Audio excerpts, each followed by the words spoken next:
I think about MCC a lot, possibly too much even, although I wouldn't say so myself. There are many people like me in this regard, and we will overanalyze anything that gets posted to the official MCC Twitter account, including, of course, the teams. Even though I don't do any team analysis of my own, plenty of people do, and I enjoy reading what they have to say. But over the past year or so, I've been seeing a particular phrase often get used: good Sandkeeper. To give a bit of context, team analysis has been around for the vast majority of MCC's history and has been a source of controversy in the past. People would thoroughly analyze the top players, which is great and interesting to read. The problem was their analysis of lower placing players, or lack thereof. Now it's important to remember that MCC players are aware of the forums on which MCC is discussed and often read what gets posted there. It would be very disheartening as a player to read detailed analyses of other players, then upon finding the section on you, being met with just a simple phrase: good support player. This likely happened often given the frequency with which that phrase was used. To many people, it might not have seemed like such a big deal because in a vacuum, good support player is a compliment. Additionally, some players are good support players, and one such player is Kara. Her experience, game sense, and calm demeanor make her the ideal teammate, someone you can rely upon without having to micromanage. Her most notable game is Sands of Time, in which she is not only, in my opinion, the best Sandkeeper, more on that later, but also a capable runner. Her other best games are also team games, and her recent Railroad Rush performance exemplifies why. Many players in this game just stood around, not doing much unless given specific directions by a teammate. But not Kara. She understood exactly what to do, and she did it. This ability to coordinate without communicating is a very underappreciated one.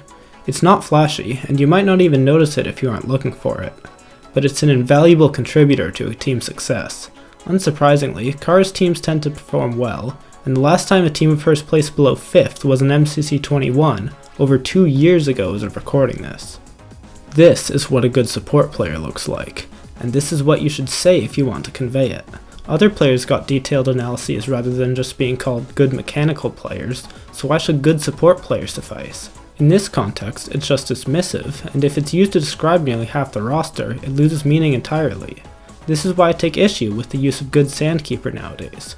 Just like good support player, I see it being thrown around without any additional explanation, and the label has been given to everyone who Sandkeeps, and sometimes even people who don't.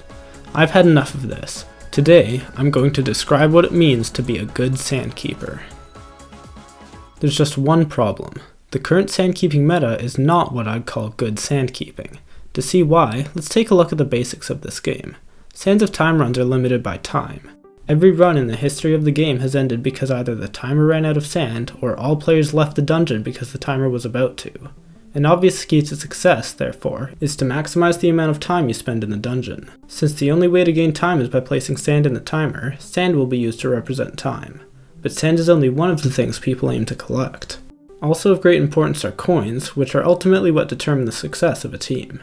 The relationship between sand and coins is simple. Sand provides time, which a player can use to gather coins. The two pieces of the system are not equal, however. Coins are important, obviously, but they only influence the final score. Sand, on the other hand, doesn't just allow you to collect coins, but also additional sand. And it doesn't just allow you to collect coins and sand. Your teammates also reap the benefits of each piece of sand you collect. Collecting sand is therefore indirectly collecting coins, as it allows your teammates to do so. It's also indirectly collecting more sand, for that matter. It snowballs. The power of sand in this game cannot be understated, and this will be the basis of my reimagined Sandkeeping. But before we get into that, let's take a look at how the Sandkeepers of today work with sand. They begin the game by collecting a lot of it, with the timer room yielding around 20 sand plus a few more to be found outside the green vault. And then, nothing. They don't collect any more sand for the rest of the run. They cut themselves off from the sand system, and the rest of their time is, as I will refer to any time spent not collecting sand, inefficient. Now let's compare this timeline to that of a runner. Runners stay productive throughout the entire run. Unfortunately, the reason for this is that runners are constantly exploring new areas, which is exactly what a Sandkeeper does not do. This issue could be solved by just replacing the Sandkeeper with a runner. After all, the testers do it. But the players have made it clear that they don't fancy trying this risky and difficult strategy in an event, removing the Sandkeeper roles off the table. But I still want to remove this inefficiency. I've been a bit unfair to Sandkeepers here. I've made things out to look like they do absolutely nothing for the majority of the run, which is just untrue. They flick levers, which earns them coins. Oh, and they also tend to the timer, which is, the whole purpose of Sandkeeping. Even in a forerunner strategy, runners will still have to take time out of their runs to go back to the center and fill the timer, which is an inefficiency because that's time spent not collecting sand. In fact, runners do that anyway, even with the Sandkeeper. They may not fill the timer themselves, but they still have to drop off their sand. And that's not the only loss runners incur. They also spend time looking for a path at the beginning of the game, and sometimes they return for rusty keys, do the red puzzle, or hang around in the middle after leaving a path. Those are all inefficiencies. So now what? We've gone and labeled practically everything as inefficient, but do we have anything to show for it? Yes, actually. We finally got the full scope of the problem here. And now for my solution. Since the goal is to improve Sandkeeping, it seems obvious that we should begin with the timeline of the Sandkeeper, then find tasks to fill in this gap. But that's a trap. That's how you end up with a forerunner or rotating Sandkeeper strategy, which is not what we want. Instead, I began with the runner's timeline and applied something we learned back here. We learned that collecting sand causes other players to collect coins. So what if we do something similar? Is there anything the Sandkeeper can do that causes the runners to collect more sand? Yes, there absolutely is. The Sandkeeper can use their time to take on the inefficiencies of the runners, allowing them to spend more time exploring and therefore collect more sand. And here's how. Here is a detailed timeline of advanced Sandkeeping. Now, I'm not the first person to ever create a Sands of Time strategy video. Picture Me Bliss made one a year ago, and it was very well appreciated among not just the MCC community, myself included, but also the players themselves. My favorite part was this. Imagine you are standing at the portal, looking out at the room. You could say something like, red key puzzle is back top left from the portal, or gold path is against the back wall on the right. Keeping comms clean and consistent is key to being as efficient as possible in the dungeon. If you're an MCC player, chances are this was not your favorite part, because I have rarely heard this used in the event. To be fair, it is a little clunky, but if you'd have read the pinned comment on the video, watched the MCC Rising 2 addendum video, or read the comments on the Reddit post you may have found the video from, you'd know of a better way, the clock method. Superimposing a clock onto the timer room is very convenient, as the Sphinx and the 11 branches make for 12 elements of roughly equal distance apart, just like the numbers on a clock. This makes referencing rooms extremely easy. For example, if you saw something interesting in this tunnel over here, you can just tell your teammates you found it in tunnel 2 and they'll immediately know what you're referring to. Of course, this does assume that your teammates are also familiar with the clock method, but they should be. This is a team game after all, and runners, even though this is mainly a Sandkeeping strategy, you should tweak your gameplay a little as well to help out. To begin the run, each player starts in the timer room. This is a problem, as the 3 runners do not want to be in the timer room. So here's your first job as the Sandkeeper. You need to help the runners find their respective paths. The best way to do this is to divide up the paths between the 4 players before the game begins. For example, you could take tunnels 4 and 5, and your runners could take tunnels 1 to 3, 6 to 8, and 9 to 11. Now here's why using the clock method is so important. Your runners will call out what's in each path, and you will write it down. This may sound intimidating, but it's really not that difficult. You can prepare before the game begins by simply drawing a circle and writing the numbers around it, then when the path is checked, you just record its identity next to the appropriate number. This will ensure that all your runners can enter their respective paths without spending too much time in the timer room, which is a very important factor in Sands of Time success that is often overlooked. There are plenty of examples of players spending minutes wandering around the timer room while the Sandkeeper just collects sand and flicks levers, oblivious to their teammates' struggles. This is why Kara is my favorite Sandkeeper. She'll poke her head into tunnels early in the run, calling out vault paths if she spots them. If you've watched my previous video, you'll know how vital this was to the success of Purple 35. If you were paying attention earlier in the video, you may have remembered an important fact. Kara has running experience, but many Sandkeepers don't. So here's a short guide that contains everything a Sandkeeper should know about the tunnels. First and foremost are the vault markings. These denote which paths contain the red, blue, and gold vaults, which are almost certainly the paths your runners intend to explore. This, and only this, is what a vault marking looks like. There's often confusion surrounding the whereabouts of the blue path in particular, as the dungeon's blue highlights are sometimes mistaken for vault indicators. This is not a vault marking. Neither is this. Vault markings are always the thin, horizontal strips you see here. Another thing you should know about vault markings is that they don't appear in every room. For example, here's the MCC32 gold path. The first room does not display any vault markings, and neither does the second. It's only in the third room where vault markings first appear. Going 3 rooms deep into a path should be sufficient the vast majority of the time, so if there are no markings up to that point, it can safely be written off as an unmarked path. On the off chance you or a teammate has mislabeled a vault path as unmarked, you'll end up with 4 unmarked paths on your map, and your runner who's missing their path can just go down any of the 4. The MCC32 gold path, despite its markings not immediately showing, was a pretty easy path to identify. You only had to go in one direction and handle one spawner. There were cracked blocks on the sides, but you don't have to mine them. In fact, you never have to mine cracked blocks to reach a vault, with the exception of 2 rooms. The first is this cave room. It's a 3-way intersection that's poorly lit, difficult to traverse, and contains a zombie spawner for good measure. The second is a maze that's a 4-way intersection. These, along with another maze that doesn't contain cracked blocks, should be left to a runner to handle if encountered. The same goes for lava parkour. It's never mandatory, with 2 exceptions that should be left to the runners. This one in particular requires special attention. You can avoid unnecessary lava parkour because it's able to display vault markings, but the markings are very awkwardly placed. They're high enough to be easily missed, and it gets even worse because see the strip of blue? That's not a blue vault marking. The actual vault markings appear above it, and as we can see, this room was found in the gold path. Here's what it would look like in the blue path for reference. There's also a variant of this room in which the same vault marking rules apply that features silverfish spawners over water as opposed to lava in the pit. Moving beyond individual rooms, it's also important to note that vault markings sometimes can't be found until beyond a rusty door. Make sure you unlock any rusty doors found at the beginning of paths for thorough investigation. And speaking of rusty doors, I've got a tip for any runners who are watching. Make sure you have at least 3 rusty keys before venturing down a tunnel. Rusty keys are abundant in the timer room and easy to spot, so it should not take long to grab a few. Once your runners have all found their respective tunnels, things will become much more calm. Your clock map should be mostly filled out, and you can finish it as you collect the sand around the timer room. One thing you should not do right now is the levers. Remember this demonstration of the snowball effect of sand? Well, here's another one. Let's imagine a sandkeeper has collected all the sand in the timer room, and they just put their last piece in the timer. They call a runner back to drop off sand, which keeps the timer full for a few minutes, then it starts to run down again, so another runner needs to be called back. It probably wasn't too hard to imagine this because it happens in every Sands of Time run. It's just business as usual. But imagine now that the Sandkeeper has not collected the sand found outside the green vault, which happens way too often. Typically that's 4 pieces, so it means that they called the first runner back 40 seconds too early. And because of the early callback, the runner won't have had as much time to collect sand. If they collected, say, 2 fewer sand than they otherwise would have, that means the second runner called back will be 60 seconds earlier, and the third runner even more so. Even if the Sandkeeper later remembers to clear the green vault, they still won't fully recover because the snowball started rolling as soon as the first runner was summoned. So here's your goal. Get as much sand as you can now before you have to call a runner back.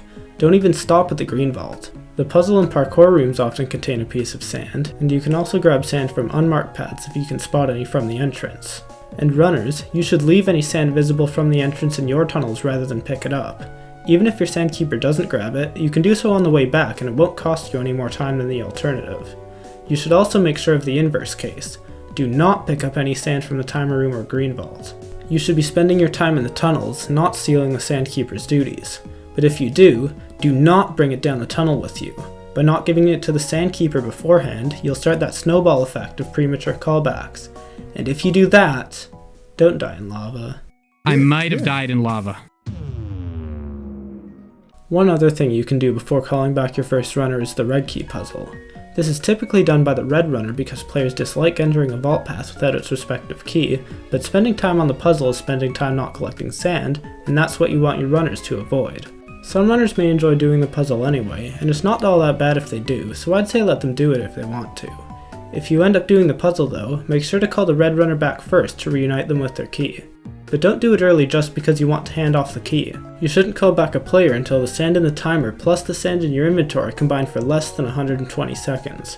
Don't let the timer get too low though, as 90 seconds could leave little room for error depending on how deep in the dungeon your runner is, and by 60 seconds you're risking certain doom.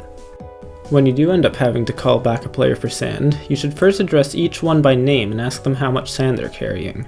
You're going to want the runner with the most sand to come back for maximum time efficiency.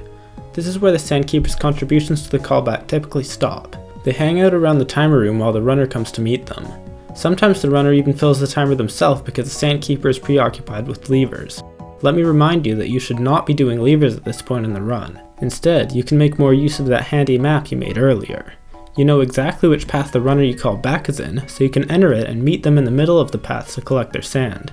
Even if you're not all that comfortable with entering tunnels, it shouldn't be too bad in this case. Everywhere you go will have already been explored, so you won't have to deal with mobs, and if you're afraid of getting lost, you can wait when you encounter an intersection rather than continuing to go deeper. There are two benefits to this mid-path rendezvous. The first and most important is that it allows the runner to get back to exploring much more quickly. The second comes into play later in the run, after your runners have unlocked vaults. Some players will exit a vault path after unlocking its vault, even if it's not fully explored. They're encouraged to do so even more if they have to return to the timer room to drop off sand. By meeting them in a tunnel, you help keep them exploring the vault path rather than going back to the timer room where productivity plummets. Between callbacks, you should have a good few minutes to work with. You'll probably have collected all the easy to get sand though, from the timer room to the entrances to all 11 branches. So now what? Should you do the levers? No. Okay, fine, you can do them if you want, but I'd rather you do this. If you're feeling up to the task, I'd like you to further explore the unmarked paths. Although you won't be able to go super deep because you're responsible for filling the timer, you can still go deep enough to find a bit more sand and also access the length of the path. This is useful since unmarked paths aren't always guaranteed to be long, unlike vault paths. 60 seconds is more than enough to clear a short path, and any path that you can't clear in that time can be labeled as long. While you might not be able to explore long paths now, knowing their locations will still come in handy, because eventually, one of your runners will have fully explored their vault path. At this point, if you haven't been exploring the unmarked paths, you can simply give the location of one to the returning runner. If it's not long, you can give the location of another. But if you have been doing some exploring, you'll know where the long paths are, if any. You could tell the runner its location and let them do it, but if you're confident enough in your running to explore between timer refills, I have a better idea. You can run it. Just fill up the timer and drop your remaining sand beforehand, and your teammate can take over sandkeeping duties when they return. Rotating sandkeepers so you can explore immediately saves a good minute of time over waiting for a runner to come back to the center so they can do it. It's not even all that risky or confusing either, because unlike a traditional rotating sandkeeper strategy, the runner is the one who initiates the swap rather than the sandkeeper. Thanks to this, the runner is not under nearly as much pressure as they would be otherwise. When players finish exploring vault paths and begin to venture down the unmarked ones, the run has officially entered its endgame stage. We've dedicated ourselves to collecting sand throughout the run, but it will begin to dry up. At some point, if everything went to plan, a runner will finish exploring their path and they won't have a new one to enter. Every tunnel will be either fully explored or in the process of being so. Now is when the Sandkeeper and any finished runners can get to work on the challenges in and around the timer room. Since you made that map, you can direct your teammates to the branches that contain puzzles and parkour challenges, then they can work on the ones on the sidewalls after that. And finally, of course, you can achieve your ultimate goal in life. You may now flick the levers. Your teammates can help out with this as they finish up their tasks, and a few sand sacrifices later, the run will come to a close. Here once more are the full timelines of the Sandkeeper and the runner. They were originally created to showcase the current state of Sands of Time, but they could use an update to reflect the impacts of our improvements. So here we go. We began with mapping the contents of the dungeon's branches, which helps the runners get down to their intended paths more quickly.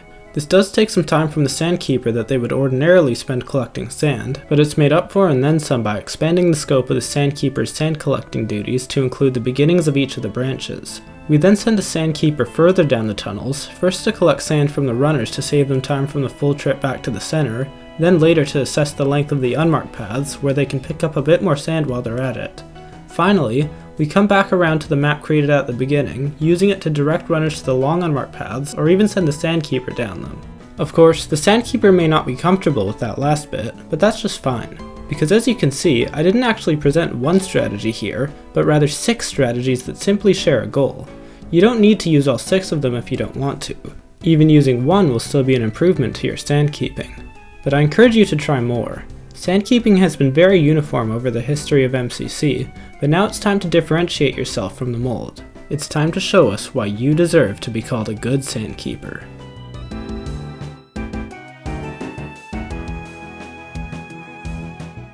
I'd like to thank the MCC community for creating the wonderful resources that made this video possible, which will be linked in the description below. If you enjoyed this video and want to see more like it, I'd appreciate it if you like and subscribe. Thanks for watching.